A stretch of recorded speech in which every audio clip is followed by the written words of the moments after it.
আপনি সুলেমানিয়া বুক হাউসের একটা বই পড়ে আপনি ইসলাম বুঝে, তো আমরা এই 30 বছর ঘাস কাটলাম, কথা বলেন না? আপনি ওষুধও দেন। আপনি আলহামদুলিল্লাহ, যেহেতু আপনি কোরআন হাদিসের বিষয়টাও 2-4টা বই পড়ে বুঝে ফেলছেন, তো ডাক্তারকে চিকিৎসা এটাও তো মাশাআল্লাহ আমরাও বুঝি। মাথা ব্যথা হলে এটা নাফা খাইলে সারে, পেট ব্যথা হইলে ফেটে, অসুখ হইলে ফ্লাজিন আর একটা গ্যাস্ট্রিকের ট্যাবলেট আর আপনার 2টা ওর স্যালাইন। তো কমপক্ষে এতটুকু চিকিৎসা চালাইয়ে নেন যে ভাই যাদের ফেটের অসুখ, এটার জন্য আর ডাক্তারের কাছে কেন যাইবেন? তো ছোটোখাটো বিষয় যে আমি বুঝি, ফ্লাজিন 2টা খাইবেন আর ওর স্যালাইন খাইবেন। এরকম চিকিৎসা করেন না যে আপনার কেমন কন্যানিটা কন্যায় দেখেন। তাহলে যে বিষয়ে যিনি অভিজ্ঞ, ওই বিষয় সম্পর্কে যার জ্ঞান আছে, তার কাছ থেকে বিষয়টি বুঝে নেওয়া, জেনে নেওয়া, এটা কি জরুরি কিনা বলেন? অবশ্যই জরুরি। এজন্য আমি সবসময় বলি, আমাদের বর্তমানে অসংখ্য মানুষের ভিতরে একটু শিক্ষিত, জেনারেল লাইন, কলেজে পড়ছে, ইউনিভার্সিটিতে পড়ছে, স্কুলে পড়ছে, অথবা শিক্ষিত মানুষ, উনি মনে করে ওনার এই বাংলা, অঙ্ক, ইংরেজি জেনারেল বিষয়গুলো শিক্ষার কারণে, উনি যেহেতু শিক্ষিত, অতএব ইসলামের বিষয়গুলো আমি এক নজর দেখলেই বুঝে যাব, আমি এটা মোবাইল থেকেই বুঝে নিতে পারবো, এটা শুনলেই বুঝে নেব না। এটা এত খামখেয়ালি বিষয় না, দিন এতটা ফালতু বিষয় না, ইসলাম এত তামাশার বিষয়। কোরআনুল কারীমের এক শব্দ আপনি বাংলা অনুবাদ করার পরেও কিচ্ছু করার দিন বুঝতেন না, আমি বলি তাই। আপনি বাংলা অনুবাদ করার পরেও রাসূলুল্লাহ সাল্লাল্লাহু আলাইহি ওয়াসাল্লামের হাদিসের ব্যাখ্যা আপনি বুঝতেন না, আমি বললাম। আপনি তর্ক করলে বসেন, আমি বুঝাই দিই, বলেন তর্ক করলে আমি তর্ক করতে রাজি, যে নজর আমি যে কোনো কথা বুঝলাম, আমি বুঝতেন না। একই হাদিসের মধ্যে একই পৃষ্ঠায় বিশুদ্ধ হাদিস, নবী সাল্লাল্লাহু আলাইহি ওয়াসাল্লাম বলছেন, তোমরা তাওয়াদ্দাউ মিম্মা মাসসাতিন নার, যে কোনো রান্না করা খাবার খেলে, যদি রান্না করা খাবার মানে যে জিনিস চুলায় রান্না হয়েছে, যেটাই হোক, একটা আপনার বিস্কিট হোক, এটাও তো রান্না করা, অর্থাৎ চুলায় করে প্রসেসিং করা। তাই এই রান্না করা যেই কোনো খাবার খেলে তোমরা ওযু করো, অর্থাৎ এই কারণেই ওযু ভেঙে যায়। হাদিস একেবারে বিশুদ্ধ হাদিস, সহিহ হাদিস। আবার এরপরেই হাদিস আছে, আম্মা জান আয়েশা রাদিয়াল্লাহু তাআলা আনহা বলেন, রাসূলুল্লাহ সাল্লাল্লাহু আলাইহি ওয়াসাল্লাম আকালা কাতিফা শাতিব, বকরির ভুনা রানের গোশত আর কি, ভুনা মানে রান্না করা, ভুনা হয় কেমনে, রান্না করা কিনা, খেলেন। ফাসাল্লা ওয়া লাম ইয়াতাওয়াদ্দা, অতঃপর নবীজি নামাজ পড়লেন, কিন্তু কি করলেন না, ওযু করলেন না। কথা বুঝছেননি আমার কথা? তাহলে এই মাত্র নবীজির হাদিস কি পড়লেন, রান্না করা খাবার খেলে কি করো। এখন কি শুনলেন, নবীজি ভুনা গোশত খেলেন, অথচ কি করলেন না। এখন আপনি সমাধান বলেন, আপনি এখন কি করবো? আমি আপনার জানতে চাই। দুলুল ভাই বেটা সেক্রেটারি না, উনি সেক্রেটারি না, বলুন আপনি কি করতো করেন না ভাই, আপনি ফয়সালা দিতে পারবেন, এটা আপনি বুঝবেন। তো এটা হাদিসের তরজমা ঠিক, অনুবাদ তো ঠিক আছে, সবই তো ঠিক আছে, একই পৃষ্ঠায় হাদিস, একই সাথে দুটোটাই সহিহ হাদিস, বিশুদ্ধ হাদিস। আপনি পারতেন না, সমাজে বুঝতেন না, আপনি বুঝতেন। রাসূলুল্লাহ সাল্লাল্লাহু আলাইহি ওয়াসাল্লাম বলেন, লা সালাতা লিমান লাম ইয়াকরা বিফাতিহাতিল কিতাব, সূরা ফাতিহা যে পড়ে না তার নামাজ হয় না। নবীজি সাল্লাল্লাহু আলাইহি ওয়াসাল্লাম বলেন, মান কানা লাহু ইমামুন ফাকিরাআতুল ইমামি কিরাআতুন লাহু, যার ইমাম আছে তার ইমাম সাহেবের কেরাত এটাই তার মুক্তাদির কেরাত। এখন আমি জানতে চাই যে ওইখানে তো বললেন সূরা ফাতিহা না পড়লে হাদিস নামাজ হবে না, এখানে তো আবার বললেন যে ইমাম সাহেব কেরাত পড়লে মুক্তাদির কেরাত হয়ে যায়। এখন কি করবেন, এখন কি করা উচিত? আপনি ফয়সালা দেন, দুটোটার তর্জমা শুনাইলাম, আপনার না পণ্ডিত, আপনি তো শুদ্ধ কথা কোন এখন শুদ্ধতে বলেন বলেন, শুদ্ধ বাতার সমস্যা নাই, আমি বুঝাইতে চাইতেছি আপনি পণ্ডিতি করলেন কেন? এটা এরকম অসংখ্য বিষয় আছে, অসংখ্য। বুখারীর হাদিসের মধ্যে আছে সাহাবীরা এসে মসজিদের নববীতে নবীজির কাছে, সাহাবীদেরা পরে যারা আসতেন তারা জিজ্ঞেস করতেন ওই আগের সাহাবী যারা নামাজে পড়তেছে নবীজির কয় রাকাত হয়েছে, জিগাইতে কয় রাকাত। ওই সাহাবী নামাজের মধ্যে পড়তে না 2 রাকাত, 2 রাকাত শেষ হয়েছে। তো এরপরে উনি নিজে 2 রাকাত পড়ে বাকিটা নবীজির সাথে মিলাইয়া সালাম ফিরাইতেন। হ্যাঁ, তো করেন এই আমল করেন, কথা বলেন না কেন? এটা হাদিস, সহিহ হাদিস। নামাজের সময় জিগাইবেন যে ভাই কয় রাকাত আছে, জিগাবেন তো? নামাজ চলাকালীন জিগাবেন আপনি? তাহলে এই ফয়সালাটা নিশ্চয়ই আপনি কোনো আলেম থেকে বুঝছেন, বুঝতে হবে না আপনাকে। উদাহরণ এরকম অসংখ্য বিষয়, অসংখ্য বিষয়। আরে বুখারীর হাদিস আছে, রাসূলুল্লাহ সাল্লাল্লাহু আলাইহি ওয়াসাল্লাম নামাজ পড়ছেন এই অবস্থায় যে ওনার পায়ে জুতা, ওনার পায়ে কি ছিল? সাহাবায়ে কেরামের পায়েও জুতা ছিল। তো নবীজি জুতা খুলে ফেললেন, সাহাবীরাও জুতা খুলে ফেললেন। তো আপনি পড়েন জুতা পরিধান করে আসেন মসজিদে ঢোকেন। তো বুখারীর হাদিস, সহিহ হাদিস আছে, বুখারীর হাদিস সহিহ হাদিস না? তো আসেন, কি হবে তখন? দিন তাহলে উলামায়ে কেরাম, মুফতিয়ানে কেরাম, এটা জরুরি বিষয়, খামখেয়ালি বিষয়। আমি অনুরোধ করলাম নিজে নিজে ইসলামকে এতটা আপনি সামান্য, যৎসামান্য মনে করবেন। কোরআনুল কারীমের ইলম, সুন্নাহর ইলম, এটা হলো বিশেষ ইলম। ওয়াল কোরআনুল হাকীম, হিকমতপূর্ণ, প্রজ্ঞাপূর্ণ, বিশেষ জ্ঞান। এই জন্য যে বিজ্ঞান, বিশেষ জ্ঞান, স্পেশাল আলাদা বিষয়। আর এইটাকে আমরা যে পড়ালেখায় বাংলা, অঙ্ক, ইংরেজির এই স্বাভাবিক পড়া, এটাকে তো জেনারেল শিক্ষা বলে। আপনারাই তো বলেন জেনারেল শিক্ষা, বলেন কি না বলেন? জেনারেল মানে কি? সাধারণ শিক্ষা। তার মানে তাহলে বোঝা গেল এর উপরে স্পেশালিটি কোনো শিক্ষা আছে, এর উপরে কিছু একটা আছে, সেটা কোরআন। সেটা কি বলেন না কেন? হ্যাঁ, ওইটাই স্পেশাল। নাহলে এটারে কোন জেনারেল বলবেন কেন? বাংলা, অঙ্ক, ইংরেজি বইয়ের পড়াইগুলোরে জেনারেল শিক্ষা বলেন কেন আপনারা? আপনারাই তো বলেন যে হুজুর আমরা জেনারেল লাইনের মানুষ, বলেন না কথাটা? আমরা জেনারেল শিক্ষায় শিক্ষিত, তো কি বুঝাইতে চাই? আপনি তো বললেন আপনি সাধারণ শিক্ষায় শিক্ষিত। কোরআন এবং সুন্নাহ এটাই ইমানদারের কাছে স্পেশাল জ্ঞান, বিশেষ জ্ঞান। অতএব এটা জরুরি বোঝা দরকার। দিন জীবন্ত, সরাসরি মুত্তাকি, জীবিত সরাসরি মুত্তাকি। ব্যক্তির অবস্থা অনুপাতে ফতোয়া ভিন্ন হয়। কথা বুঝছেন কিনা বলে? এটা খেয়াল করতে হবে। এটা আমরা মাসআলার ক্ষেত্রে কি বলি খেয়াল করি। সবাই 40 বছরের বয়স্ক মানুষটার ফতোয়া আর 20 বছরের যুবকের জন্য ফতোয়া এক কথা। কথা বুঝছেন? আমার একজন বয়স্ক উনি জিজ্ঞেস করেন, হুজুর আমার একটা আমল বলে দেন যেটা আমার আখিরাতে অনেক উপকার হবে। আমি ওনারে বললাম, মনে করেন আপনি সারাক্ষণ আল্লাহ পাকের তাসবিহ করুন। কারণ আমি জানি উনি বয়স্ক মানুষ। একই লোক, এই ছেলেটা আমারে বলল, হুজুর আমার একটা আমল বলে দেন যেটা আমার আখিরাতে ভীষণ উপকার হবে। আমি তারে বললাম, সর্বদা চোখের হেফাজত করবা, কোনো ভিন নারীর দিকে তাকাইবা না। আপনি বলেন এটার উদ্দেশ্যে তো ভিন্নতা আছে না?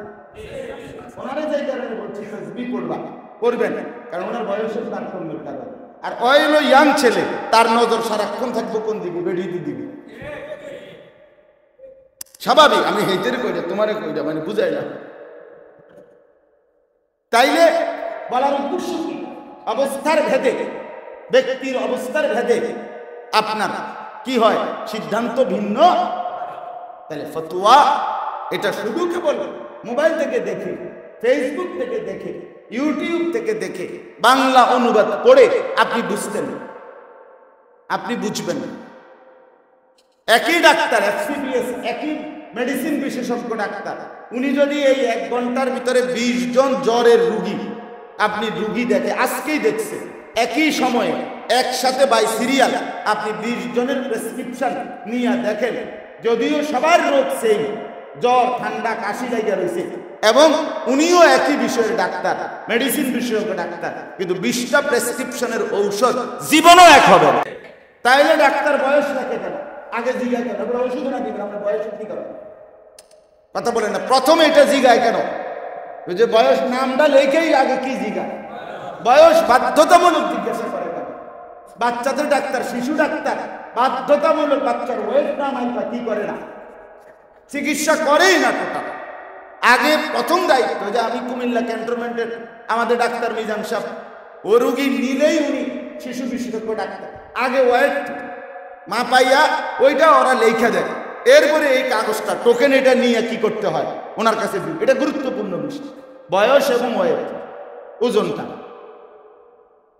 তাইলে এই জন্য আমি কথাটা লম্বা করলাম, আমরা প্রত্যেকেই এটা খেয়াল করতে হবে। দিন শিখতে হয়, ওলামায়ে কেরামের কাছ থেকে সরাসরি জানতে হয়। ইসলাম কোনো খামখেয়ালি বিষয়, ওযু, নামাজ, রোজা, জিকির, তেলাওয়াত, দ্বীনি ফাজাইল, মাসাইল, দ্বীনের বিষয়ে ফতোয়া আপনার একটু ভুলের জন্য হতে পারে আপনার 40 বছরের নামাজ বেকার। আপনি একটু জানলে সুন্নতের সওয়াব পাইতেন, আপনি খামখেয়ালি করছেন। নামাজে একামত যখন দেয় তখন একামত অবস্থায় নামাজের মধ্যে দাঁড়াইয়া এইভাবে হাত রাখা, এমনি ধরে রাখা, এটা সম্পূর্ণ সুন্নতের খেলাফ। সুন্নাত হইল নবী সাল্লাল্লাহু আলাইহি ওয়াসাল্লামের হাত 2 দিকে ছড়াইয়া রাখা একামত চলাকালীন। তো মনে করেন এটা কি খুব ভারী কোনো কাজ ছিল? এই কামটা কি খুব কঠিন কোনো কাম ছিল? কিন্তু আপনি যদি এটা জানতেন, বুঝতেন, তাহলে আপনি সারা জিন্দেগি সুন্নত আদায়ের এই সওয়াব পাইতেন না। তো নামাজের মধ্যে যদি পিছন দিয়া 2 পাও কিছুক্ষণের জন্য উঠে যায়, এই পায়ের তালু দুটোটাই যদি উঠে যায় নামাজের মধ্যে, তো মনে করেন সেজদা দিতে গিয়ে দোনো ঠ্যাং উঠে গেছে, আপনার নামাজ বাতিল। সেজদা দিল, কিয়াম ছুটে যাওয়া, নামাজের দাঁড়ানো ছুটে গেলে ফরজ কি হয়ে যায়? ছুটে যায়। আর ফরজ বাদ দিলে, ফরজ যদি কারো ছুটে যায় তাহলে সেজদা দিলেও হয় না। ওয়াজিব ছুটে গেলে কি দিতে হয় বুঝছেন না? আমরা তো আপনার নামাজটা হইল না, তো হয়েছে না, তাহলে আপনি কেমনে বুঝবেন? আপনি দিন শিখতে হবে, আবার দেখাইতে হবে। আমার বাপ, এখানে শুধুই কেবল ভদ্রতা, অথবা শুধুই কেবল লুকোচুরি, অথবা শুধুই কেবল নিজেকে অহংকার, এইগুলো ছোটখাটো বিষয়, এই সমস্ত বিষয় হুজুরদেরকে আর জিজ্ঞেস করবে কি? এটা করে নিলেই তো হলো, জি না করে নিলেই হলো না। কথা বলেন না কেন? এটা করে নিলেই হলো না, এটা দিন, এটা গুরুত্বপূর্ণ। এটা অজু হোক, সামান্য অজু না, অজু সামান্য না, আপনি অজুকে সামান্য মনে করেন না। রাসূলুল্লাহ সাল্লাল্লাহু আলাইহি সাল্লাম বলেন, বান্দা যখন অজু করে তো অজুর প্রতি ফোঁটা থেকে তার গুনাহগুলো আল্লাহ রাসূল বলছে ঝরে পড়ে। তাইলে হাত্তা মিন তাহতা ইতফারি আদফারিহি, তার আঙ্গুলের নখের, এই নখের মাঝ দিয়েও আপনার গুনাহ ঝরতে থাকে। আমি খেয়ালি মনে করছেন? রাসূলুল্লাহ সাল্লাল্লাহু আলাইহি সাল্লাম বলেন, যে ব্যক্তি গরমে ঠান্ডায় সর্বাবস্থায় ভালোভাবে ওযু করে, কষ্ট হলেও ভালোভাবে ওযু করে, ইসবাহুল wudu'i আলাল মাকারি, প্রচন্ড শীত ঠান্ডার মধ্যেও কষ্ট করে ওযু করে, রাসূল সাল্লাল্লাহু আলাইহি সাল্লাম বলেন যে আল্লাহ তাআলা তাকে যুদ্ধের ময়দানে মুসলমানদের সীমান্ত প্রহরা দিলে যেই নেকি, ওই নেকি দান করে। এই যে বিজিবি বর্ডার গার্ডের যে দায়িত্ব, সীমান্ত প্রহরার, মুসলিম সীমান্ত প্রহরার সওয়াব দান করে। আপনি এটা ছোট মনে করে ফেললেন ওযুটারে। রাসূলুল্লাহ সাল্লাল্লাহু আলাইহি ওয়াসাল্লাম সাহাবীদেরকে বললেন, কিয়ামতের দিন আমার উম্মত হবে সবচেয়ে বেশি, এবং আমার উম্মতের প্রত্যেক সদস্যকে আমি চিনব। আমার ইমানদার উম্মতকে আমি কি করব? চিনব। সাহাবীরা জিজ্ঞেস করলেন, ইয়া রাসূলুল্লাহ, আপনি আপনার এই কোটি কোটি মানুষের মধ্যে আপনার ইমানদার উম্মত আপনি কেমনে চিনবেন? রাসূলুল্লাহ সাল্লাল্লাহু আলাইহি ওয়াসাল্লাম বলেন, আমার উম্মতের ইমানদাররা নিয়মিত যে ওযু করত, এই ওযুর জায়গাগুলো ওযুর কারণে কিয়ামতের ময়দানে একবারে মণি মুক্তার মতো উজ্জ্বল হয়ে আলোকিত হয়ে ঝলঝল করবে। আমি সেটা দেখে দেখে চিনব, এটা আমার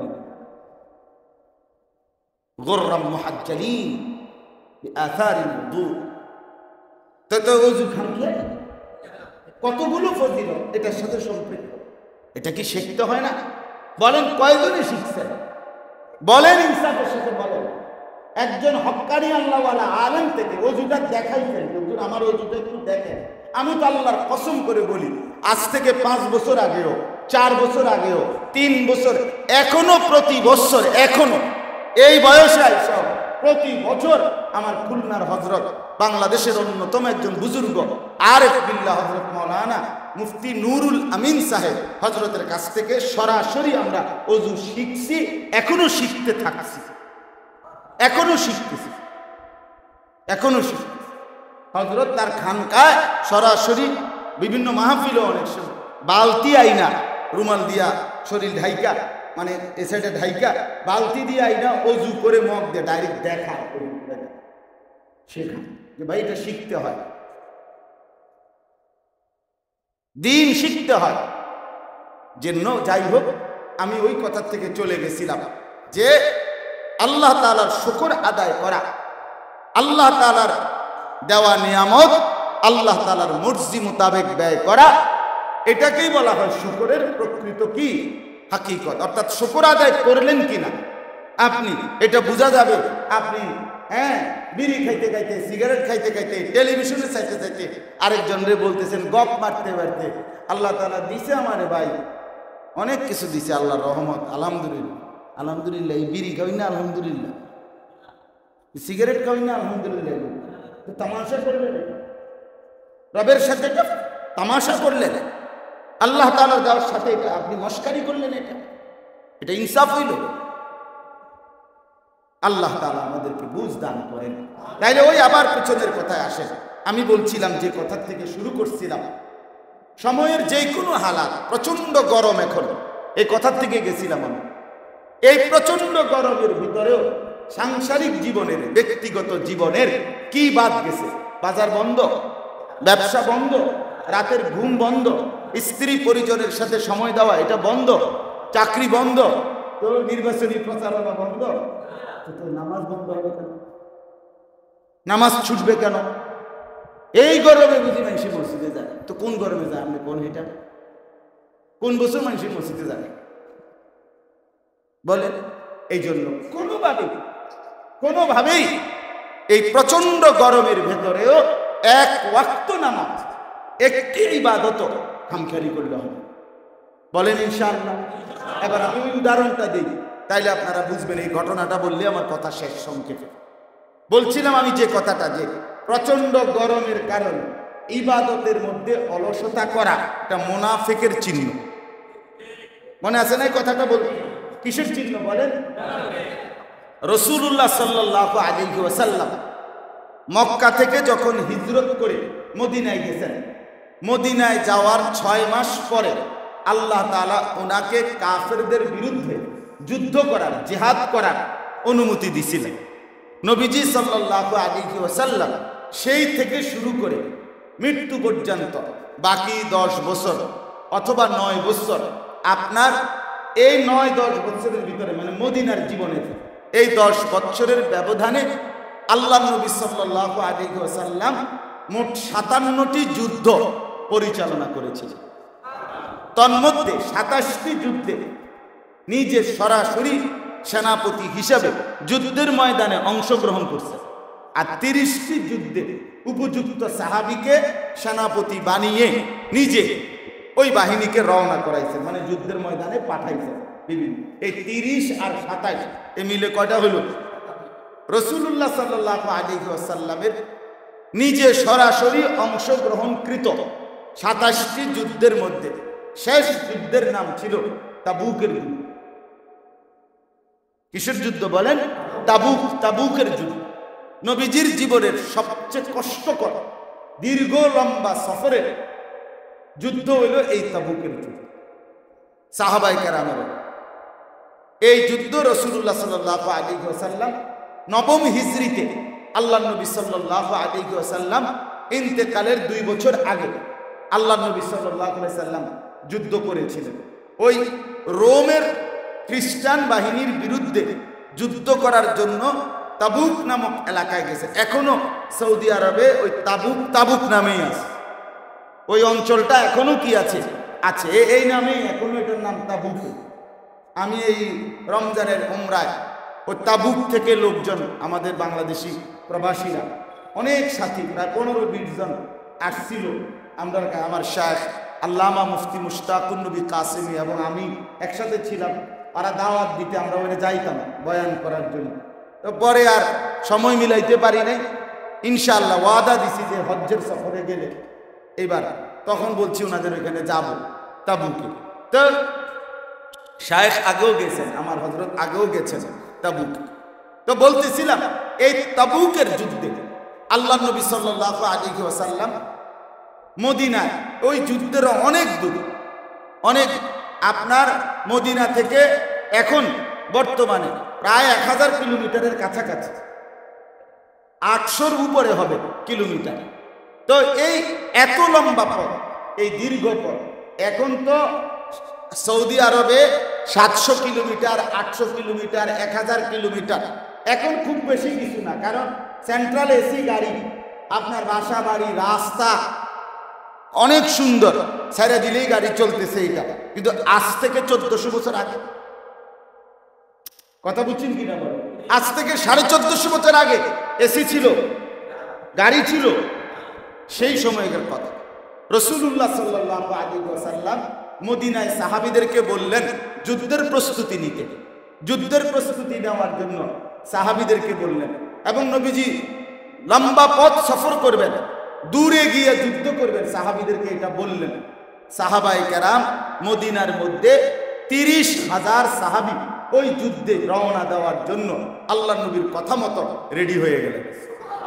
এই যুদ্ধেই সবচেয়ে বেশি মুসলমান অংশগ্রহণ করছে। কিন্তু বলার বিষয় হইল, যখন আল্লাহ নবী সাল্লাল্লাহু আলাইহি ওয়াসাল্লাম বললেন, সাহাবীরা প্রস্তুতি নিচ্ছিলেন, ওই সময়টা ছিল মদিনার মধ্যে 2টা অবস্থা। এক, তখন ছিল সময়ের সবচেয়ে বেশি গরম। ওই সময়টা যখন সাহাবীদেরকে যুদ্ধের জন্য প্রস্তুতি নিতে বলছেন, তখন প্রচন্ড গরম ছিল মদিনার মধ্যে। আর সফরও লম্বা, 2-4 ঘন্টার না, 1000 কিলোমিটারের দূরত্বের কি সফর। তাহলে সফরও অনেক দূরত্ব, আবার মদিনায় তখন প্রচন্ড গরম। প্রচন্ড গরম কেন?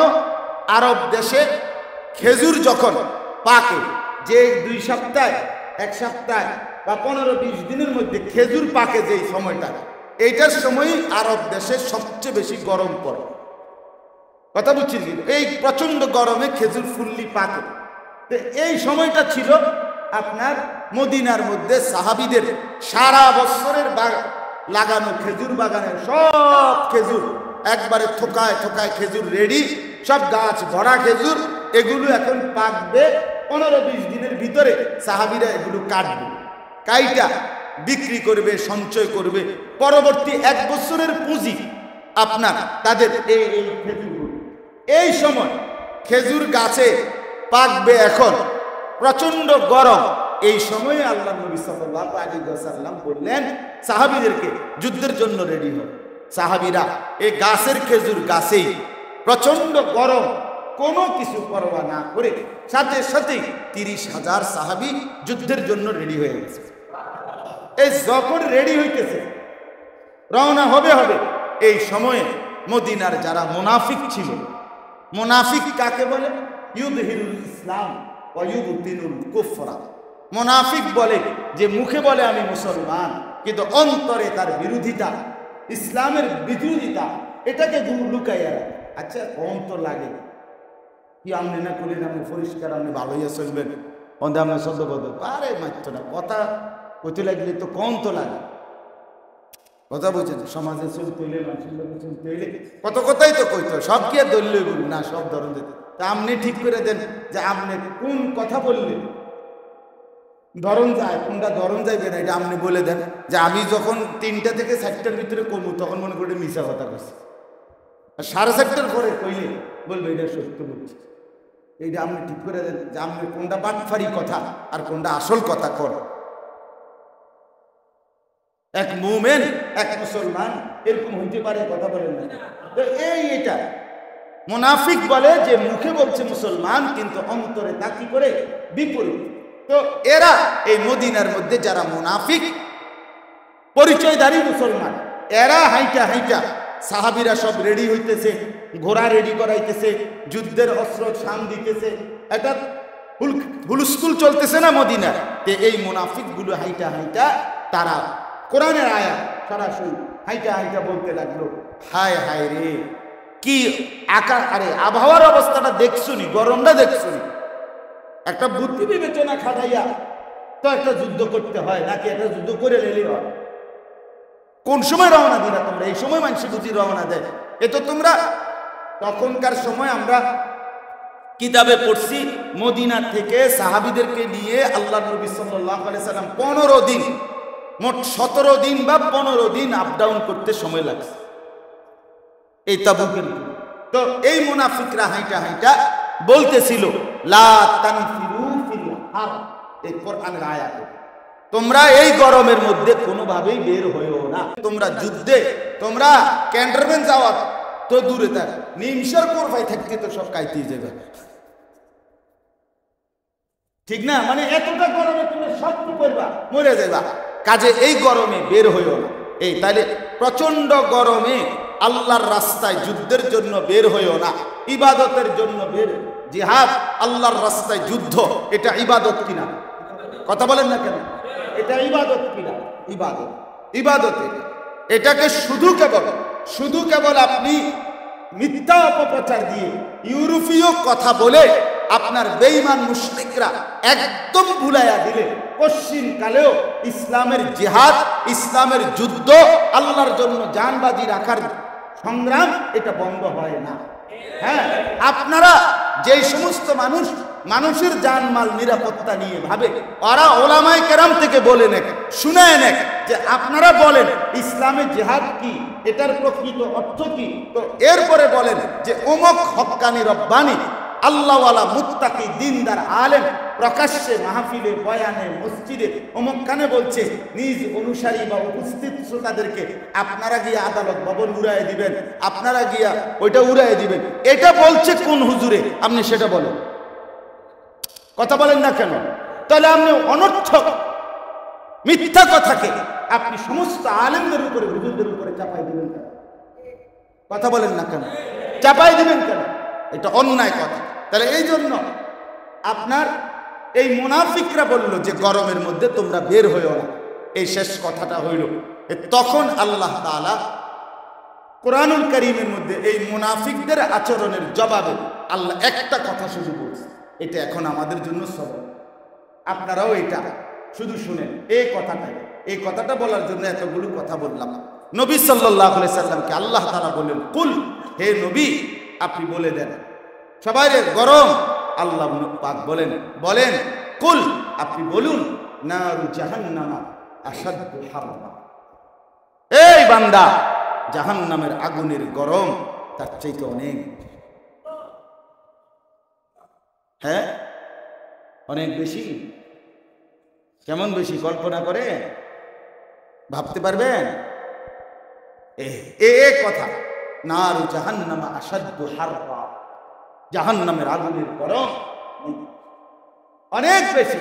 কাজেই বান্দা জাহান্নামের প্রচন্ড গরম, ভীষণ আগুন, ওর থেকে যদি বাঁচতে হয় তো দুনিয়ার এইটুকু গরম হজম করে সহ্য করে যদি আল্লাহর ইবাদত চালিয়ে রাখো, তো এর দ্বারা যদি সামান্য এই গরম থেকে তুমি যদি আল্লাহর ইবাদত চালু রাখতে পারো, তাইলে জাহান্নামের কঠিন আগুন থেকে আল্লাহ তাআলা তোমাকে হেফাজত করবে। এজন্য রাসূলুল্লাহ সাল্লাল্লাহু আলাইহি ওয়াসাল্লাম বলেন, ইন্না শিদ্দাতাল হাররি মিন ফাইহি জাহান্নাম ফাআবরিদহা বিসসালাহ।